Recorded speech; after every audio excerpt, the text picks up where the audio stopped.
Au terme d'une tournée d'une douzaine de jours dans l'Ouest montagneux, le ministre de l'Artisanat Konaté Siddiqui, par ailleurs député de la commune de Mans, s'est ouvert à Fraternité Matin. Très optimiste, il rassure les militants du parti au pouvoir et les observateurs de la scène politique ivoirienne que la région du Tonki est désormais un bastion imprenable du RHDP. Mieux, dira-t-il, celle-ci constitue un réservoir de voix pour le Premier ministre Amadou Gon Coulibaly, candidat du RHDP à la présidentielle d'octobre 2020. Je peux vous assurer que pour ce qui concerne le Tonki, deux constats sont à faire. 95% des élus, maires, députés, conseillers régionaux, sénateurs sont du RHDP. Les populations ici dont nous connaissons le mode de vote depuis plus d'une dizaine d'années sont toutes RHDP.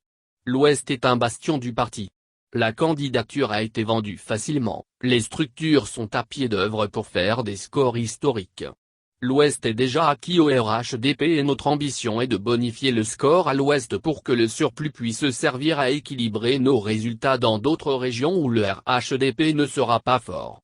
C'est un réservoir de voix additionnel que nous sommes en train de constituer pour que le 31 octobre, les voix que nous allons obtenir ici puissent combler le vide ailleurs, a rassuré Konaté Siddiqui, qui justifie cette adhésion massive des populations de l'Ouest au RHDP par les actions de développement que l'État a entrepris dans la région du Tonki.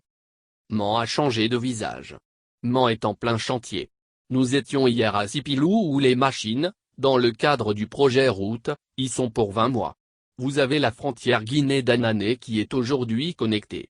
Vous avez les travaux Manzou ou Niambin tous les pleux qui ont été lancés, et il y a un vaste programme d'infrastructure qui doit toucher Boné et relier cette localité à Mans, des perspectives Kouibli-Mans sont annoncées. Bref, l'Ouest est en chantier. Je ne parlerai pas de l'université, de l'adduction d'eau, de l'électrification où 75% des contrées qui n'ont jamais eu le courant sont aujourd'hui connectées au réseau électrique, etc. L'Ouest a été visité par l'État de Côte d'Ivoire. L'État a travaillé et continue de travailler à l'Ouest. Faites le tour de la région, vous verrez une population qui est désormais en phase avec le développement, s'est vanté le ministre. Pour qui, les populations de l'Ouest savent que l'Ouest n'a jamais été abandonné. Au contraire, il s'est bonifié avec l'arrivée au pouvoir du RHDP et il y a une belle rencontre entre les réalisations du parti au pouvoir, les cadres, les populations, par rapport à leur vision d'une région qui progresse. À en croire le coordonnateur régional du parti au pouvoir, le RHDP se porte à merveille dans la région du Tonki, en dépit de la défection du président de l'UTSI, le ministre Albert Mabritois-Kesan. Nous avons une chance parce que c'est une minorité qui est partie. La majorité a fait le choix de rester au RHDP. Donc cela n'a pas déstructuré le parti de façon profonde. Il y a quelques secrétaires de la commune qui sont partis, mais tout de suite, on les a relayés. Nous avons du gros personnel et les choses vont bien, le parti va bien, il s'implante chaque jour, il est lancé dans l'opération d'identification des électeurs. C'est un parti conquérant qui est à l'Ouest, a-t-il soutenu. Autre fait. Le ministre Siddiqui Konaté s'est décidé de voir la résidence du général Guéhi Robert tomber en ruine, à l'occasion d'un tour à Guessesso. Nous avons reçu avec beaucoup d'émotion le souhait des populations qui ont expressément demandé à leur fils Amadou Gon Coulibaly de jeter un regard particulier sur la résidence du général, où tout s'écroule, a-t-il regretté. Précisant que la requête des populations sera transmise au chef du gouvernement, à l'effet de restaurer la mémoire du chef de la junte qui a renversé le président Henri Konan Bédié en 1999.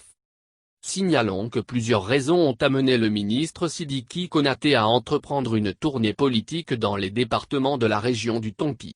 Il s'agissait pour lui de constater les dispositions prises par l'administration, le corps préfectoral, les commissariats de police et les acteurs majeurs pour le déroulement de l'opération du recensement électoral.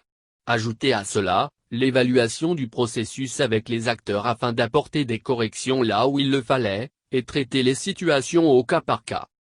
Dans l'ensemble, a-t-il indiqué, ce fut une mission capitale qui lui a permis d'être au cœur de la question essentielle d'inscription sur la liste électorale. Il s'est dit heureux de voir qu'il y a un engagement ferme des populations et des acteurs à réussir cette opération.